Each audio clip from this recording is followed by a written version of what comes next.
Osaka's most unpopular idol group. 大阪で一番売れてないアイドルKupipoです Fact or not, that's actually what they call themselves. And yet, they've been going for over 10 years. Also, yeah, I have questions. Prepare yourselves for an idol group with a difference.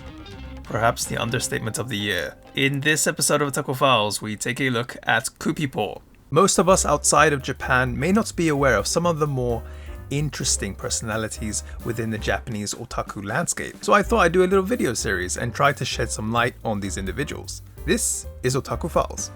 After covering a lot of well-established and generally speaking well-known idol groups, I thought it was time to look at the other end of the spectrum, to idol groups that were a bit more underground. And within my search, I ended up finding an idol group whose slogan was for some reason Osaka de ichiban uretenai aidoru, which quite literally means the #1 least selling idol group in Osaka.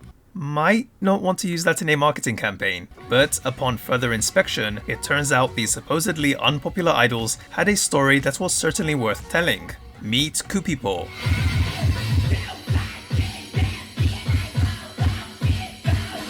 A rather unique underground idol group. Yeah. Kupipo was the brainchild of their producer, Maki-chan. Maki-chan is a quote-unquote 11-year-old idol that wants to be a cute girl. Or at least that's what Maki-chan used to say, but we'll get more into that a bit later. Kupipo's music is quite diverse, mixing the typical idol sound with rap, rock, and even throwing in some death growls. In fact, their music is highly praised, despite their supposed reputation, and they go all out at their shows. Apparently, some of the members even get the quote-unquote giant swing.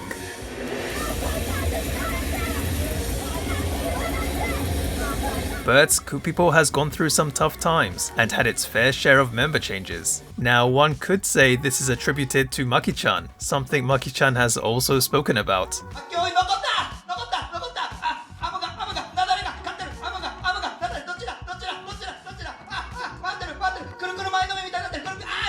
So let's talk more about the group's founder, Maki-chan. Maki-chan was pretty much a typical boy growing up in Osaka. As some of you might know, Osaka is famous for comedy, in particular the type called manzai. Being influenced by comedians on TV, during his elementary school years, he thought about being a comedian himself, even tagging up with one of his classmates to do manzai. During middle school, they even appeared on a radio show, and in high school, took part in a comedy contest, managing to make it as far as the final round. Although they didn't win, that's still impressive. However, things didn't go as well for them in the indie scene. Unlike the other acts, Maki-chan and his partner's jokes were mostly met with silence.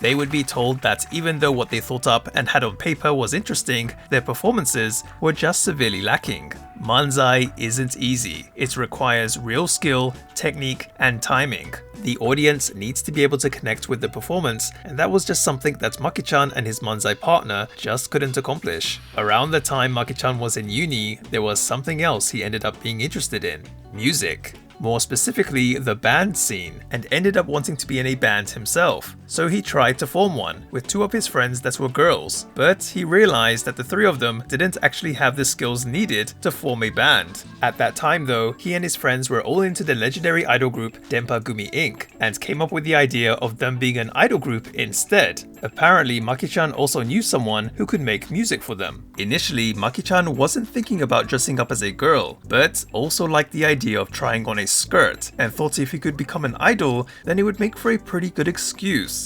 Makes sense to me.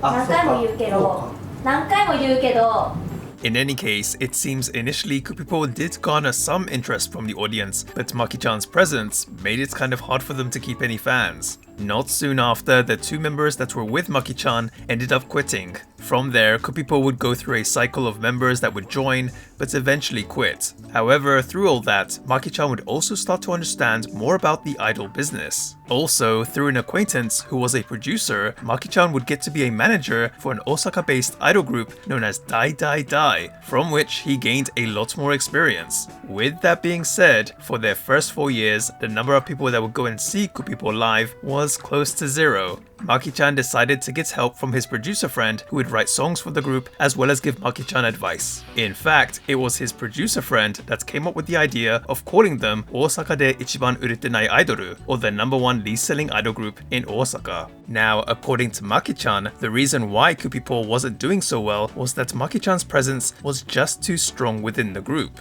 That Maki-chan was the one leading Kupipo, to which some were not as comfortable with. So Maki-chan decided to essentially take more of a backseat approach and make it so that there was more focus on the other members. For example, not singing as much anymore, and being made out to be more of a joke character and purposefully subjected to all kinds of comical abuse. I guess the experience in comedy really came in handy.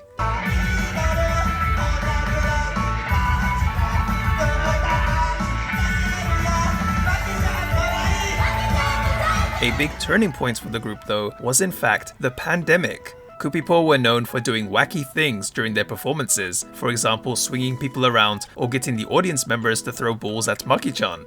Due to the pandemic though, they had to hold back on the antics. But this actually proved to be a blessing in disguise, as it meant that the audience needed to focus on Kupipo's music, which as many would come to realize was actually quite good. And through word of mouth, Kupipo would gradually see an increase in their fan base. That also includes those that wanted to hear Maki-chan sing more. Maki-chan has thought about quitting several times, and about what to do with the group if that were to happen. But Maki-chan gained some pretty loyal fans that don't want to see that happen, encouraging Maki-chan to keep going. Although throughout the years, Maki-chan has struggled with identity and wrote about it in a lengthy blog post, Maki-chan is now content with just being Maki-chan. It may have taken them a number of years, but Kupipo finally got to the point where they didn't really need to say anymore that they were the #1 least selling idol group in Osaka. At the time of this recording, they are now composed of 5 members, with a member named Uno graduating last October, but they're still going strong. Being a proper producer now, for Maki-chan, the idol world is a safe haven for those that feel outcast from society. Being an idol can help bring out qualities in a person that they never knew they had, and Maki-chan turned out to be pretty good at helping aspiring idols find those qualities. As always, links in the description box below if you'd like to know more about them. Anyway, that's going to do it for this video, guys. Thank you so much for watching. Kupipo was another request. Honestly, I've never heard of them before, but I'm glad I got to know them. They've definitely gone through a lot, and I got to admire Maki-chan's determination. Very representative of the underground idol spirit, I think. Let me know your thoughts and opinions in the comments section below, as well as any suggestions for future videos. It did take me a while to bring this one out. I'm a little bit busy at the moment with some things, but I hope you guys enjoyed it. You'll definitely see more videos coming your way soon. Anyway, thanks again. Hope to see you again next time. Take care. Peace.